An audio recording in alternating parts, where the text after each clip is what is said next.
주님 평화. 구독자 여러분 안녕하세요.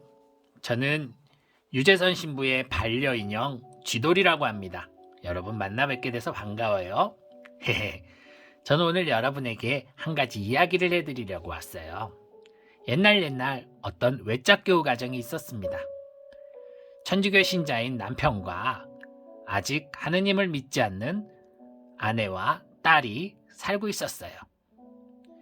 자영업자인 이 남편은 나름대로 성실한 신앙생활을 했습니다. 주일미사도 거르지 않았고요. 그리고 때때로 일을 하면서 양심에 어긋나는 죄를 지으면 통회를 잘 해서 성사도 보고 그렇게 성실한 신앙생활을 하던 사람이었어요.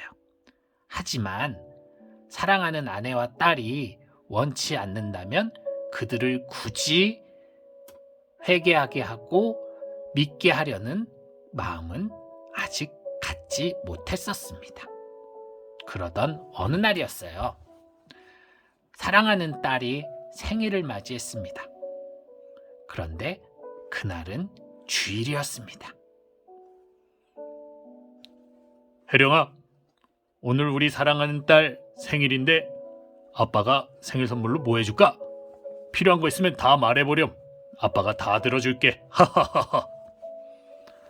정말? 알았어, 잠깐만. 엄마. 아빠가 오늘 내 손 다 들어준대. 나 뭐라고 말할까? 어머, 그러니? 그러면 아빠한테 가서 오늘 성당 가지 말고 우리 외식하자 그래. 알았지? 알았어, 엄마. 아빠. 오늘 아빠 성당 가지 말고 유원지 가자. 나 놀이동산 가고 싶어, 아빠. 그래? 아빠는 매우 당황스러웠습니다.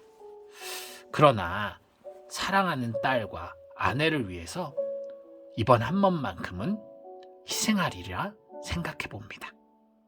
그래. 그러면 오늘 아빠가 큰맘 먹고 미사 빠지고 우리 가족을 위해서 함께 놀아주지. 하하하하. 다음 주가 되었습니다. 그 다음 주는 공교롭게도 아내의 생일이었어요. 여보 필요한 거 뭐 있어? 내가 당신 원하는 거 다 해줄게. 하하하하. 여보, 저번 주 딸 생일에 나 외식하고 싶었는데 딸이 유원지 가자고 해서 우리 못 갔잖아. 당신 오늘 미사 빠지고 우리 외식하러 갑시다. 나 가고 싶은 데가 있어요. 거리가 멀어서 차 몰고 가야 돼. 그래. 나 이번 주는 성당 가야 되는데. 한 주만 더, 여보. 부탁이야. 그래. 아빠는 고민을 했습니다. 그러나 사랑하는 아내를 위해서 한 주 더 빠지고 다음 주에 성사를 보리라 다짐합니다. 그래. 가족을 위해서인데 하느님도 이해해 주실 거야. 갑시다, 여보. 어디요? 하하하. 그 다음 주가 되었습니다. 아버지가 일하는 가게에 일이 생겼어요. 그래서 일을 처리하느라 미사를 어쩔 수 없이 빠졌습니다. 그 다음 주가 되었습니다. 그 일을 해결하면서 너무 스트레스를 받은 아버지는 그만 병이 나고 말았어요. 그래서 몸이 아파서 미사를 빠졌습니다. 그 다음 주가 되었습니다. 중요한 경조사가 생겼습니다. 그래서 부산까지 내려가느라 미사를 빠졌습니다. 그리고 그 다음 주가 되어 그는 드디어 성당을 가려고 결심하고 옷을 입기 시작했습니다. 그러다 문득 그런 생각이 들었습니다. 야, 이거 미사를 5주나 빠졌는데 이거 하느님 앞에 죄송한데 이거 성사 보기도 되게 껄떡지근하고 이거 어떡하지? 이거 마음이 너무 불편한데 이런 불편한 마음으로 미사를 하면 아, 이거 미사가 제대로 안 될 것 같아. 그래, 이런 마음으로 성체를 모시는 것도 죄야. 아, 이번엔 내 마음 편해질 때까지 좀 쉬어야겠다. 그렇게 한 달, 두 달, 세 달 미사를 가지 않던 이 아빠는 결국 냉담자가 되고 말았다는 이야기입니다. 저의 이야기는 이렇게 끝이 났습니다. 여러분 재밌게 들으셨어요? 재밌게 들으셨다면 구독과 좋아요 한 번씩 눌러주세요. 헤헤헤.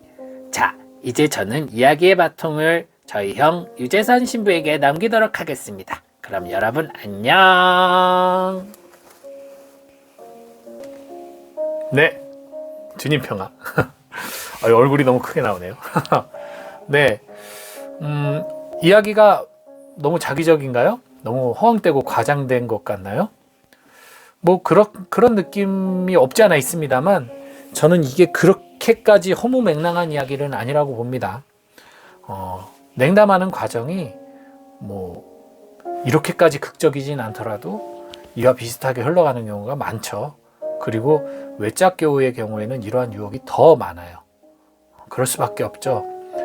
내가 내 가족들을 하느님 품 안으로 끌어들일 용기가 없어서 나 혼자 신앙생활 하시는 분들 가운데 가족들이 박해가 너무 심하면 결국 거기서 무너지는 경우가 많습니다.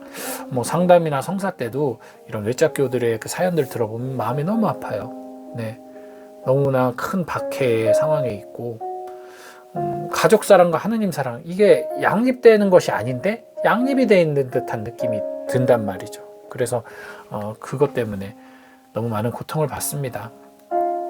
사실 오늘 복음의 헤로데도 이와 비슷한 경험을 하고 있는 거예요. 뭐 헤로데가 왜 이와 비슷하냐 이상하게 여기실 수 있는데 요한이 헤로데가 자기 동생 필리포스의 아내를 취해가지고 부부의 관계를 맺는 이런 불륜을 저지르는 것에 대해서 요한이 상당히 많이 비판을 했어요. 그리고 요한은 바른 말만 했기 때문에 헤로데에게는 상당히 그의 말이 불편했을 겁니다. 그럼에도 불구하고 그는 그가 거룩한 사람이라는 것을 알고 있었고 의로운 사람이라는 걸 알아서 그를 보호해 주었을 뿐만 아니라 그의 말을 기꺼이 들었다고 했어요. 불편한데도 자기 욕하는 얘기고 자기 수치스럽게 만드는 얘기인데도 기꺼이 들었다고 나와 있어요.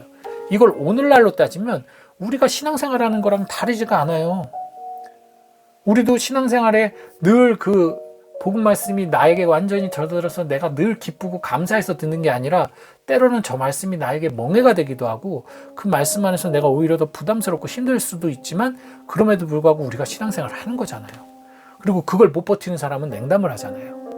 성당 안 나오잖아요. 일반적인 우리의 신앙생활 같은 모습이었던 거예요. 그것까지는 나쁘지 않아요. 근데 여기서 헤로데는 어때요?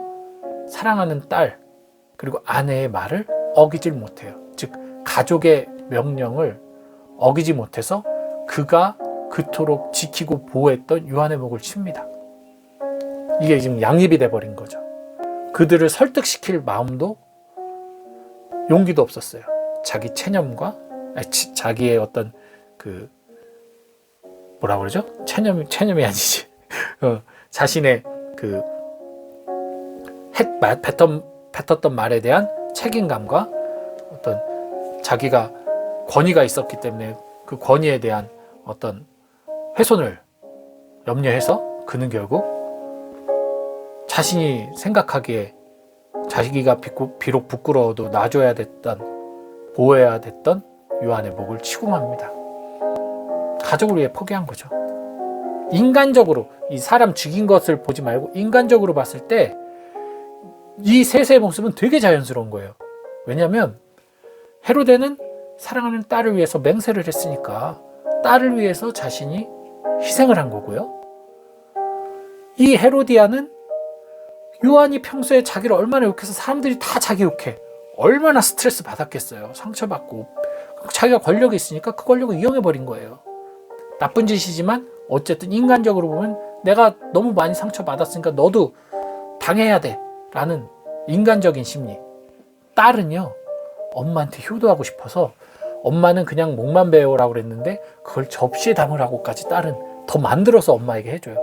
효성이 지극하죠. 아주 엄마에 대한. 그죠? 그렇게. 그래서 이런 모습, 인간적으로 보면은 뭐 사람 죽인 거를 빼고 인간적으로 보면은 우리가 일상 속에서 누구나 그럴 수도 있을 법한 일들이 함께 섞여가면서 결국은 요한을 죽음으로 모는, 결국 신앙을 멀리하게 되는, 결국 냉담하게 되는 길로 가게 된다는 거죠. 우리 냉담하시는 분들 이야기 다 들어보면요, 그 시작이 뭐 그렇게 대단한 게 아니에요. 정말 별 볼 일 없는 것들이 쌓여가면서 점점 하나님에게서 멀어지는 거예요. 그러니까 이게 정말 그 죄는 뭐냐면, 하느님 안에 있으면서 내가 죄를 짓고 넘어지고 회개하고 후회하고 하는 것은 문제가 될 게 없어요. 정말 죄가 되는 것은 내가 하느님에게서 멀어지는 거죠. 점점 멀어져서 이제 가려고 하니까 길이 막힌 거야. 길이 막혔으면 돌아가려는 용기가 없고, 길이 막혔으니 그 자리에 주저앉는 것. 이것이야말로 정말 하느님에게 있어서 우리가 저지르는 진짜 큰 죄가 되는 거죠. 헤로데처럼. 그래서 우리 외자교우 분들 저 기도 많이 하는데, 그분들 위해서, 왜냐하면 일상 속에 가장 사랑하는 가족들에게 박해를 당하고 있는 거기 때문에 그분들 위해 기도 많이 하는데, 그분들의 용기를 청하면서 두 가지를 말씀드리자면, 한 가지 먼저 자신의 생각을 바꾸는 거예요. 일주일 전체에서 그래봤자 2시간인데 이 2시간조차 가족들이 나를 위해서, 나의 신앙, 내 믿음을 위해서 내가 성당 가는 것을 반대한다면 이것은 가족들이 사랑을 하지 않는 모습이라는 거예요. 그것을 기억을 하시길 바라요. 내 사랑이 부족한 게 아니라 가족들이 나에 대한 사랑이 부족한 거예요. 근데 이것이 선행되려면 내가 미사에 가는 것 외에 일상적인 삶에서 내가 가족들에게 주님의 이름으로 얼마나 사랑을 베푸느냐가 또 중요하겠죠. 가족들이 일상 속에서 충분히 사랑받고 있다면, 그것을 느낀다면 내 사랑하는 엄마가, 내 사랑하는 아빠가, 내 사랑하는 자녀가 그렇게 주일날 가서 기쁘게 신앙생활을 하겠다, 성당 미사를 간다, 뭐 미사뿐만 아니라 신앙생활을 하고 하느님을 믿는다는 것을 마다할 이유가 없거든요. 거절할 이유가 없거든요. 그래서 이 두 가지를 저는 말씀드리고 싶고요.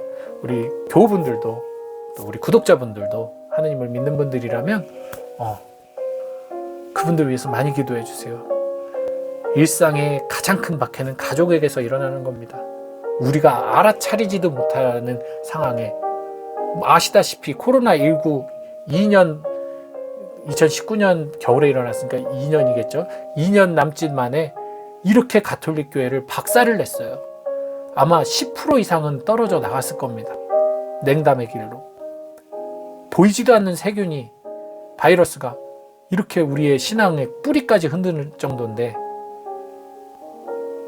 그럼 다시 반대로 생각해보면 우리가 그만큼 얼마나 깊게 하느님 안에 머물고 살았던가, 하느님을 진짜 사랑하고 살았던가라는 반성도 해봐야 될 부분이죠. 이렇게 헤로데처럼 요한을 편하게 좋아하면서 대하다가도 자신의 어려운 상황이 닥치면 목을 치듯, 우리들도 일상적인 때는 주일미사 가는 것이 너무 즐겁고 아무렇지도 않았는데 위기의 순간, 어려운 고통의 상황에서 그렇게 무너지고 성당을 가는 것을 포기하고, 그죠? 그리고 무엇보다도 가족 안에서 가족들의 말 한마디, 행동 하나, 태도 하나가 정말 아무것도 아닌 것 같지만 가장 큰 박해가 될 수 있어요. 보이지 않는. 그래서 그들이 그런 박해 속에서도 신앙 잃지 않고 기쁘게 살아갈 수 있도록, 더 용기 내서 살아갈 수 있도록 우리 기도해 줘야 되고, 또 더 나아가서는 그들의 삶이 그 가족들마저도 완고함을 녹이고 주님의 품으로 돌아올 수 있도록 하게 하는 그런 가족 안에서의 사도가 되게 또 기도를 해야 될 것입니다. 또 그런 가르침을 주는 것이 우리들 가르치는 직분을 받은 이들의 몫이 아닐까 싶네요. 어쨌든 여러분, 오늘 저의 반려 인형, 원래는 여자애였는데 남자애가 됐어요. 미안, 성을 바꿔버렸습니다. 어쨌든 와 함께 오늘 여러분께 이야기를 나눴습니다. 그럼 좋은 하루 되세요. 안녕.